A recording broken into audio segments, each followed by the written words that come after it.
And ladies and gentlemen, Daniel Day-Lewis. What more can I say? Congratulations.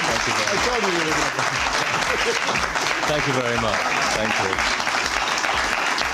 Looks like everyone's gone home. The empty seats. Are you just overwhelmed by this? Is this? Yes. Everyone says that, don't they? Everyone says they can't believe it and so on, but the truth is you really can't. What I hope is true is that people have come to a point where they're prepared to understand more about the lives of disabled people. That's not what the film is about, but certainly the fact that people are able to enjoy it must mean that that is true, because there's been such a huge resistance to acknowledging the lives of disabled people in society. And it seems that we demand of disabled people that they remove themselves from our sight as far as possible, that they offend our sense of order in some way. The thing about Christie, I think what people love about him, what I loved about him, is his fury, is the fact that he insisted on confronting things, confronting people's inability to deal with him every day of his life. And he did it sometimes with a terrifying rage and sometimes with the most incisive humour. And I think people respond to that. When Chris's life was first described to me by Noel, it wasn't with a mind to making a film, and I was intrigued just by the pleasure of hearing this incredible story. But when I read the script, at one and the same time I was thinking, this is not possible, and yet it's completely irresistible.